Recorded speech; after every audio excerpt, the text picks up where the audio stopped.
Good morning, class 8. Welcome back to your chemistry classroom once again. Hope all of you done well in the last exam. So after the exam, this is your first class and I'm going to start chapter 8, water.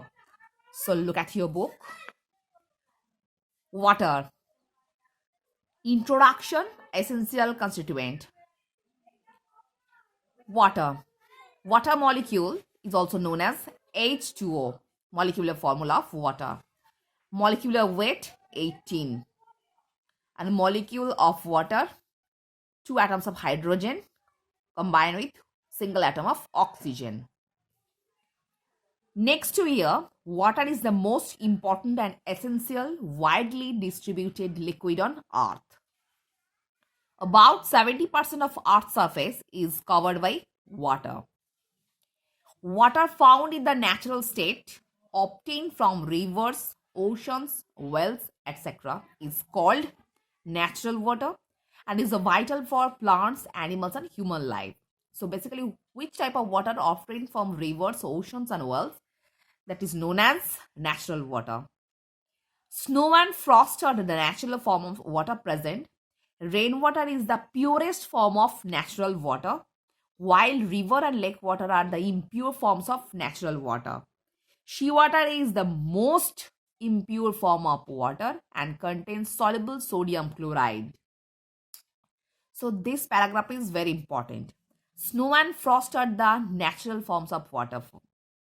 Next, rainwater is the purest form of water, while river and lake water are impure form of water, and the seawater is most impure form of water and contains a soluble sodium chloride.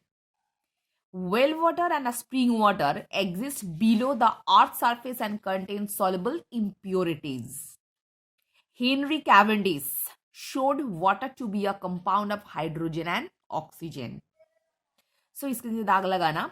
Henry Cavendish first proposed water is a compound by hydrogen and oxygen. Water occurs in both free state and combined state and comprises a large part of animal and plant matter. Next, water is the essential constituent of all living things of foodstuff. 85% water is in milk, 75% water as a meat, 74% water in tomatoes, 73% water is in eggs, 70% water in human beings, 47% water in wheat, and 30% water in bread.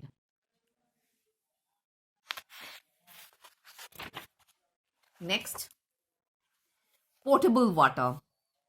The term potable water is water which is fit for human consumption and fit for drinking purposes. So which kind of water basically we can consume as drinking purposes, that is also known as potable water. Qualities or characteristics of potable water. Potable water should be clear, colorless and odorless.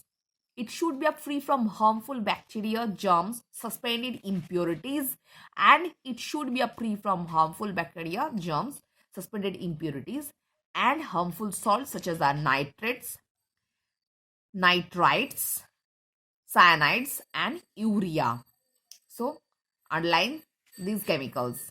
Basically, potable water should be free from such type of chemicals. These are nitrates, nitrites, cyanides, and urea. It should contain small amounts of dissolved gases and minerals which give it a good taste. So after dissolving different types of minerals and gases, it provides a good taste to the water. Dissolve air and salts of sodium, calcium, magnesium, etc. impart taste to the water and are useful for the metabolic function of the human body. Next, water unfit for human consumption. Saline water and seawater, which contain a high percentage of dissolved salts, particularly common salt sodium chloride, is unfit for drinking and for irrigation purposes or agricultural purposes. So normally we can't use seawater because it is salty in nature, saline in nature. That's why it is unfit for drinking and agricultural purposes. Next, distilled water. Distilled water is also not a potable water. since it is free from dissolved salts and hence will tend to dissolve essential salts from the human metabolic system, leading to their deficiency. So distilled water भी हम लोग use नहीं कर सकते because it is free from dissolved salts and hence will tend to dissolve essential salt from human metabolic system. So basically, if we intake distilled water, it can dissolve the essential salt from human metabolic system and leading to their deficiency. That's why distilled water is not consumed by human body. Potable water, need for potable water. Need for potable water. Need for potable water. In spite of large quantities of water on the earth's surface, only a small percentage constitute potable water because a large amount of earth's surface is covered by seawater or frozen ice. Water obtained from natural sources such as lakes and river may not be safe for drinking and for other household purposes. Contaminants in water. Contaminants in water include dissolved mineral salts of calcium and magnesium, dissolved gases like carbon dioxide, and suspended impurities such as decaying organic matter, clay, and sand. So this type of pollutants actually pollutes the water. The water may also have disease causing germs which enter in the water bodies through human consumption and industrial waste and other decaying matter. These germs cause waterborne disease such as gastroenteritis, diarrhea, typhoid, and jaundice. Next, potable water, purification of water. Large quantities of water may be purified using a purification plant.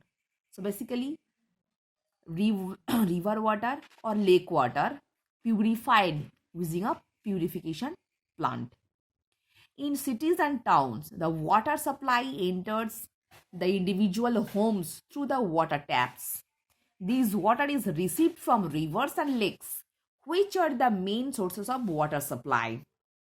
These water may not be potable and needs to be purified to remove suspended impurities, harmful germs and bacteria. Small quantities of water can also be boiled for a few minutes to kill germs and bacteria. So this portion is quite easy. So student, hope all of you understood what I've discussed in this first video. So for today, up to this portion.